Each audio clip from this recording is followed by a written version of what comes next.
Dear students, before we start the process control and process control actions, we have to discuss the process control or block diagram of the process control. So this R is the input variable and this circle with a cross mark is summing point, and input is going to the summing point, and through summing point it goes to the controller, and from controller the input is going to the control element, that is the wall or any controlling element, and then it is going to the process.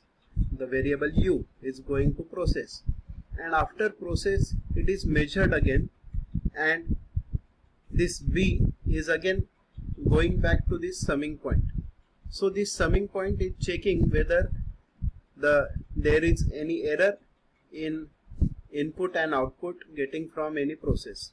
So that is nothing but we called as the summing point, and this is the total block diagram of a process control system.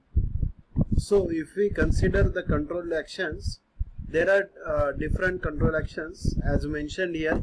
First one is discontinuous mode. In discontinuous mode, on-off controller is there. Second is continuous mode. In continuous mode, proportional controller, integral controller, derivative controller, their output equations, their response are recorded. And next is the composite controllers, that is combination of proportional and integral, that is PI, combination of proportional and derivative, that is PD controller, and combination of proportional, integral and derivative, so that is nothing but the PID controller. So we have to study these control actions. So as I mentioned in previous slide, now there are different control actions. Discontinuous include on-off controller. In that again, two position controller, multi-position controller, floating mode controller, and second is continuous, and third one is composite. So if we can consider continuous control action, there is proportional, integral and derivative controller or control action. And if we consider composite, proportional plus integral control action, proportional plus derivative control action, that is PD, and third one is PID, that is proportional, integral and derivative control action. So that we have to consider. So if we go to study this control action, there are certain terms that we have to consider.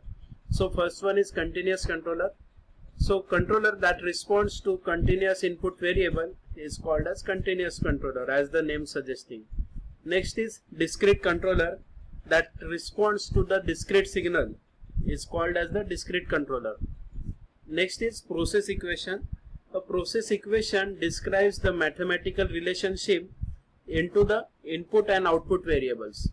So that is nothing but the process equation. Next term is process load. This term refers to a set of parameters that influence or bring changes in the process, excluding the control variable. Next is nominal load. All the parameters have their normal or nominal value. They are called as nominal load. Transient, a temporary or sudden change or the variation of one of the variable is called as transient position. Next is process lag. A process control loop responds to ensure that some finite time later, as you might be observing about the tube light before coming of this LED tubes and all. So it took some time to illuminate that tube light. So that is nothing but the time lag. The process is going to illuminate the tube, that is taking some time. So that is nothing but the process lag. The variable returns to the set point value. Part of this time is consumed by the process itself, and that time is called as the process lag. Next, if we consider is the control lag. So control lag refers to the time for the process control loop to make necessary adjustment to the final control element, that is the control lag. And next one is dead time. Another time variable associated with the process control is a function of both process control system and the process itself. This is the elapsed time between the instance of deviation, that is nothing but the error, occurs and when the corrective action first occurs. So it is the time between the actual error occurs and the corrective action taken place based on that error. Next is cycling.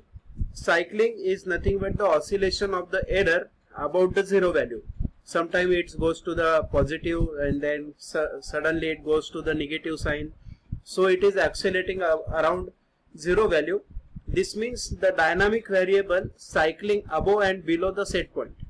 For cycling, we are interested in amplitude and the period of oscillation, obviously. So if you like this video, like, share and subscribe. Thank you.